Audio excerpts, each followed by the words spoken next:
so many things, and Yeah. like getting a good job, really sets you off. Like even if eventually you want to be an entrepreneur, you want to Yeah. go into business. But for starters, like you're coming into a new country, of course you gotta, do what you have to do, pay your dues basically, and then okay. you walk your way to the top. Okay, so Fanshawe College, like people ask me like, how is Fanshawe? So how is like the vibe, like student life, like for internationals from an international student perspective? Like, what would you say? Is it like welcoming? Does it feel? When you say the vibe, Yeah, like let me just use the word vibe. Like, what is the vibe like? Because back when I started, but also maybe because of my mind, like I came here, I was just like, Canada doesn't make sense. So you came here, and it seems like you came here with a different mindset. No, I came with an energy. I'm gonna make this vibe. No, you have to make it happen. Like it can't happen if you don't make it happen. Okay, all right. But this thing I always said, like the idea that Fanshawe or like colleges or these schools are the Canada that these international students know. Yeah, what does that mean? So what I'm saying in essence is they don't know any other Canada. Many a times they just come. Or like international students. Yeah, and then they just go straight to school. So the only Canada they know at the time is Fanshawe. So it is their first experience. Yo, no, that's actually true. Yeah, it's fact. That's true. So like that is the only Canada they know. So what is the experience that the school is giving them? I've said that before in one of my videos. I said like London made me think that this is Canada. We're thinking the thinking is thinking. Okay. In what state did Fanshawe put you in? Like in what frame of mind, if that makes any sense? Well, just coming because I came hungry, and not hungry like I wasn't well fed. I came like hungry for what I want. So like I knew like all I needed was information. All I needed was, an avenue to, help people because I like stuff like that. So I was going at it, I was going in there to find out, is there like a volunteering? I'm in there. Are there jobs? I'm in there. Everything I was just trying to be, out there. Proactive. Just, sourcing for information. So every single thing I did, eventually like paid off because that's where I got this information. That's where I met this person that made me. Yeah, and you've met a lot of people. You said. Yeah. So that's pretty much how it is. So the experience for me,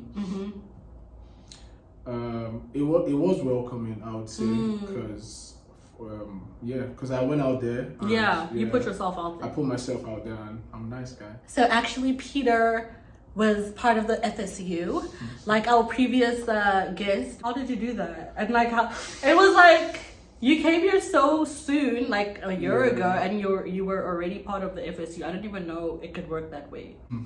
So I mean, of course, Fanshawe Students Union. So it's just students representing students. It's an organization under Fanshawe, and it looks good on the resume.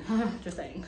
It looks quite handsome. I must say. I want to talk about how I was using it in like my interview. Obviously, it was really impressive. Like it was impressive, really impressive. It was impressive, I must say. So it's like what I did was of course it was in my resume, but like I during interviews I could just like chip it in there. It's one of those things that I do because it is in my personality. So just put it in there. They just know, this is the kind of person you are. Like so it shows leadership. Of course it helped. But like that was not the goal for me. Like going for the position. Of course, I did want to help people. And the student union needed more of people that were ready to advocate for the students, like actually say something. When you think something is not right, say something. So When did you start student union? I started in January at Fanshawe. Started going for the position at like the end of February. Oh really? Like I was like hardly 2 months in. What was like the most special part of it for me is the fact that I was able to get like over 1,000 votes. Oh wow! And till now, now I'm done. I don't think I know up to like 500 people. Really? So like it's it's how word gets out. So, yeah. You just when you have something to speak about, and then you have an agenda, and then if people and then it resonates with a lot of the if people. If it resonates with you, follow on board. Now that makes sense. You had to campaign. Yeah, there was all of that posters, speeches. I was not ready for it. Yeah, really. I didn't even think it was going to be like that. Yeah. Cause I just went for it. Like they were like, oh, they needed like 8 directors, and I knew like. Oh yeah, you're the director. Yeah, and I knew like there were no like Africans in the scene. I don't think there had ever been any Nigerian take that position. I latched on. I'm like, cause I had one friend that told me, oh, she said she wanted to go for the position, but she knew, they might not necessarily pick her. She supported her friend to go for it, and then she went for ASCM, that's in supply chain. She just told me it wasn't possible at the time. I was like, oh, where I come from, Like, I didn't even see it like that. So for me, all the time when I was going for the position, I just knew, like, if not me, then who? That's the energy I went with. Yeah. And it's not even like pride or anything. Yeah, or arrogance. Yeah, it's like I just knew what I wanted. So it's like if you're on board with it, like, why not? Like, I don't need everybody. I just need like some dedicated heads to follow on. No, I like that. I like that. So she kind of like. She took herself out of the running, and you were just like. She took herself out. She didn't even like. If maybe she went for it, and then like, oh, she didn't get enough votes here. Then we're like, oh, sad. She didn't even try. Yeah. I see what you're saying. I see what you're saying. But like, it is what it is. No, I like that. Director of the FSU. Okay, but yeah, guys, you should consider FSU. My thing is like, how did you balance that with like, because you also had a part-time job? Yeah. Full-time actually. Yeah. Oh, okay. National students, are they still able to work 40 hours? If you got your visa, your study permit before October 7th of 2022. Okay, so you were eligible for 40 hours a week, which is full-time hours. So you were working full-time, you were on the FSU, and you were doing supply chain management, which is the most... Look at my neck, man. I'm stressed. I've been through a lot. Just like how you're saying how it's one of those things I said in my interviews. I'm like, I was able to work full-time, be in school full-time as well, and then being a board of director. Yeah, it just shows you how much of time management skills I have. Yeah. And they're just like, it's saying something, Yeah. And like, I wouldn't say it's impressive. It was a lot. It was tough. Yeah. Because I had no time on my hands. Yeah. It's like wake up in the morning, go to class, from class straight to work, back hectic. From work by 12, do a few assignments because my deadline is different from everybody else's because deadlines are by 10 p.m. If I don't submit my assignments by 1 p.m. when I go to work, I can't submit the assignment. So if I don't submit by 1 p.m., that's it. So it was Damn, and that was like 8 months of that. It was back to back. Yeah. But looking at it at the end, it was all worth it. It was all worth it. That's all I can say. And I put in the work. You inspire me. You inspire me too. Stop. No, that's actually crazy. Like, I mean, damn. Okay. He did it. Yeah. Living proof, guys. Living proof that you can come to Canada and flourish. Now, that's beautiful. That's inspiring. I like that. Okay, enough about Fanshawe and student life. Peter, let's get to the point. What do you think about London, Ontario? London, Ontario. It's getting better. Yes. Yeah, like it's a growing city. Okay. It keeps growing, of course. Like there's schools here, and then they're bringing in a lot of international students. Yeah.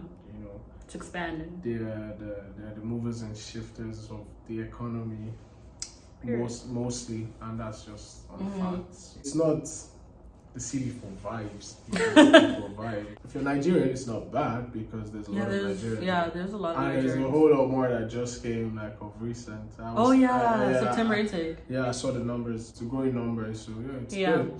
But London is a tad bit cheaper than Toronto, which is good.